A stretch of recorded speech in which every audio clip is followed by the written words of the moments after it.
Hello दोस्तों, आज America बेशक खुद को एक सुपर पावर होने का दम भरता हो, चाहे वो कमजोरों के साथ खड़े होने का दिखावा करता हो, पर इस 14 साल के बच्चे की मौत आज भी अमेरिका और उसके जुडिशरी सिस्टम पर एक काला धब्बा है।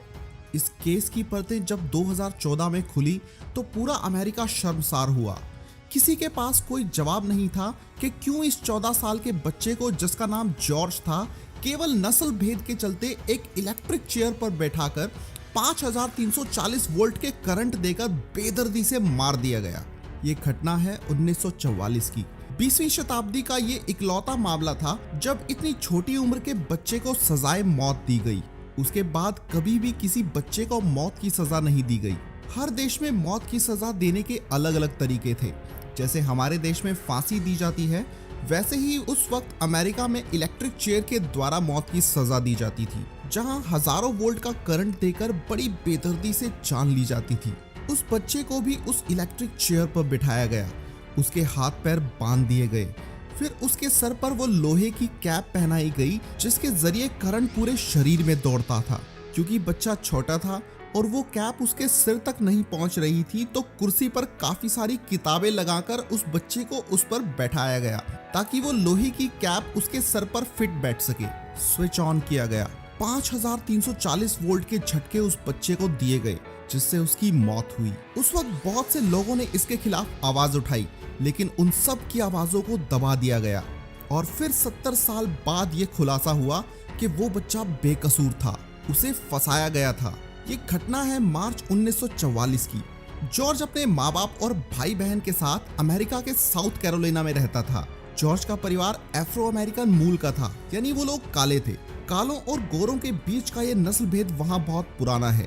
जॉर्ज स्वभाव से थोड़ा शैतान और गुस्सैल था। 23 मार्च 1944 को वो अपनी छोटी बहन कैथरीन के साथ अपने घर के बाहर खेल रहा था कि तभी वहां एक साइकिल पर दो लड़कियां, 11 वर्षीय बेटी और 8 वर्षीय मैरी, एक किस्म के फूल को खोजते हुए आई और फिर जॉर्ज और कैथरीन को एक फोटो दिखाते हुए उस फूल के बारे में पूछने लगी कि वो फूल उन्हें कहाँ मिल सकता है। कैथरीन और जॉर्ज ने उन्हें एक रास्ते की तरफ इशारा करते हुए बताया कि उस तरफ ये फूल मिल सकता है। फिर उनकी मदद के लिए जॉर्ज और कैथरीन भी उनके साथ चल दिए। पर कुछ समय के बाद कैथरीन और जॉर्ज तो घर वापस आ गए, पर वो दोनों लड़कियां अपने घर नहीं पहुंची। दोपहर से शाम, शाम से रात हो चुकी थी, पर उन दोनों का कहीं कुछ अता पता नहीं था। उन दोनों लड़कियों के घर वाले बहुत परेशान थे और ढूंढते ढूंढते उन्हें पता चला कि आखिरी बार उन दोनों को जॉर्ज और कैथरीन के पास देखा गया था। सो उनके माता पिता आकर जॉर्ज के पिता से मिले।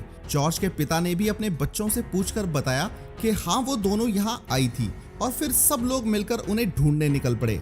फिर अगले दिन सुबह उन दोनों लड़कियों की लाश घर के नजदीक ही एक रेलवे ट्रैक के पास पाई गई। उन दोनों लड़कियों का सर बुरी तरह से फटा हुआ था। ऐसा लग रहा था शायद किसी भारी चीज से सर पर एक के बाद एक कई वार किए गए थे। मामला पुलिस तक जा पहुंचा। अब क्योंकि आखिरी बार दोनों लड़कियों को जॉर्ज और कैथरीन के साथ ही देखा गया था, तो पुलिस का भी प्राइम सस्पेक्ट जॉर्ज ही था। पुलिस तफ्तीश करते करते जॉर्ज के घर पहुंची। उस वक्त जॉर्ज अपने भाई जॉनी के साथ अकेला था और वहीं दोनों को गिरफ्तार कर लिया गया और पुलिस स्टेशन ले आया गया। जो पुलिस वाले इस मामले की तफ्तीश कर रहे थे वो सब गोरे थे।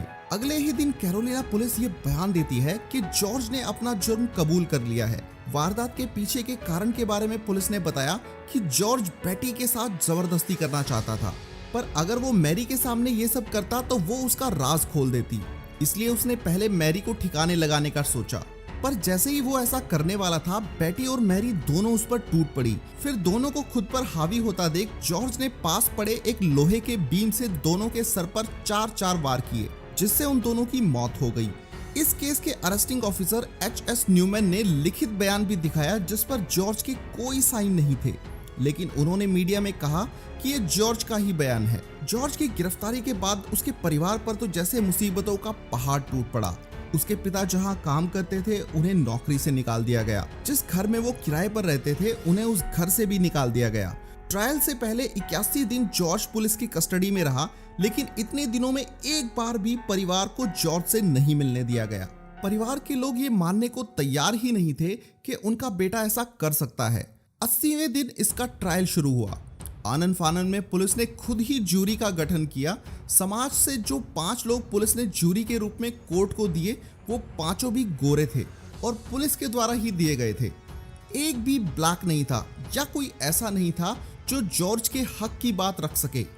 भेदभाव साफ दिखाई दे रहा था। केवल एक औपचारिकता के लिए जॉर्ज को एक वकील भी दिया गया और जो वकील जॉर्ज को मिला वो भी गोरों के खिलाफ नहीं जाना चाहता था, क्योंकि वो खुद भी पॉलिटिक्स में आना चाहता था। उसे लगा कि अगर उसने जॉर्ज का साथ दिया तो कहीं उसका पॉलिटिकल करियर शुरू होने से पहले ही खत्म ना हो जाए। हैरान कर देने वाली बात तो ये थी कि ये ट्रायल सिर्फ 2.5 घंटे चला और उन 2.5 घंटों में ही जॉर्ज को दोषी ठहरा दिया गया। जॉर्ज की तरफ से जो वकील था उसने भी जॉर्ज का कोई ठोस पक्ष नहीं रखा, ना ही उसकी तरफ से कोई गवाह पेश किया गया, ना ही कोई सबूत। सबसे हैरान कर देने वाली बात तो ये थी कि उस दिन कोर्ट रूम में सैकड़ों लोग इस ट्रायल को देखने के लिए मौजूद थे, लेकिन वो सब के सब गोरे थे। किसी भी ब्लैक को अंदर आने की इजाजत नहीं थी और केवल 2.5 घंटे के ट्रायल के बाद जॉर्ज को सजाए मौत सुना दी गई। इस पूरे 2.5 घंटे के अंतराल में जॉर्ज के हाथ में बाइबल थी और वो बस यही कहता रहा कि उसने कुछ नहीं किया, उसने किसी को नहीं मारा। लेकिन उस 14 साल के बच्चे को सुनने वाला वहां कोई नहीं था। अब इससे ज्यादा अन्याय और क्या होगा कि उसे ऊपरी अदालत में अपील तक करने नहीं दी गई।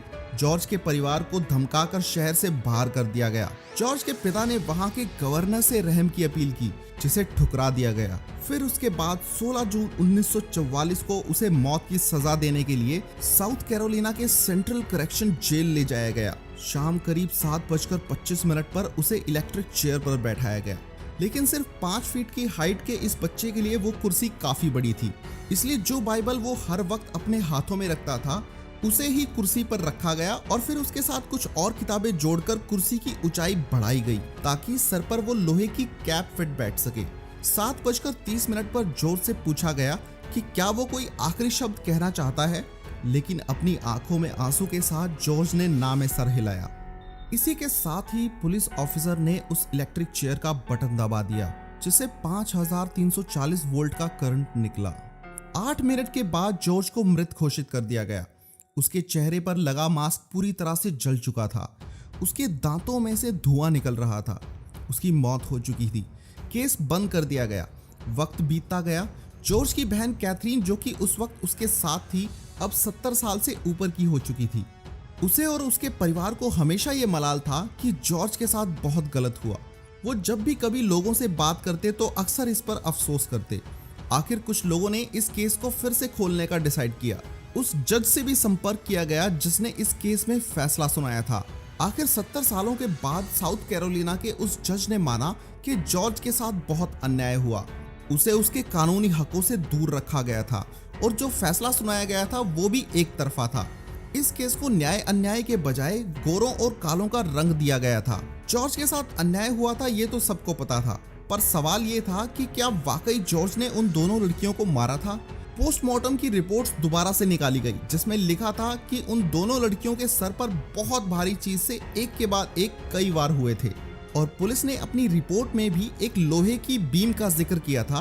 पुलिस के रिकॉर्ड रूम से उस लोहे की बीम को भी निकाला गया और जब उस लोहे की बीम का वजन करके देखा गया तो वो पूरे 19 किलो 700 ग्राम यानी करीब 20 किलो का निकला। अब सवाल ये था कि कैसे एक 14 साल का दुबला पतला लड़का एक 20 किलो वजनी लोहे की बीम से एक के बाद एक इतने वार कर सकता है। पोस्टमार्टम की रिपोर्ट के अनुसार प्रहार बहुत ताकत के साथ किए गए थे, यानी पहले जॉर्ज 20 किलो वजनी उस बीम को सर के ऊपर ले जाकर फिर पूरी ताकत के साथ वार करे, जो कि संभव ही नहीं था। तो पहले तो जज ने ये माना कि उसका दिया फैसला गलत था। फिर लोहे की बीम को देखकर ये माना गया कि 14 साल के उस बच्चे को सजा नहीं दी गई थी, बल्कि उसकी हत्या की गई थी और वो हत्या की थी अमेरिका के खराब जुडिशियरी सिस्टम ने और उसमें फल फूल रहे नस्ल भेद ने। दोस्तों, आपको ये वीडियो कैसी लगी मुझे नीचे कमेंट्स में जरूर बताएं और इस केस के बारे में आपके क्या विचार हैं कमेंट सेक्शन में जरूर लिखें। ऐसी ही इंटरेस्टिंग वीडियोस को देखने के लिए फैक्ट्स फैक्ट्री चैनल को अभी सब्सक्राइब करें। मिलते हैं दोस्तों अगली वीडियो में। ये वीडियो देखने के लिए आपका बहुत बहुत धन्यवाद।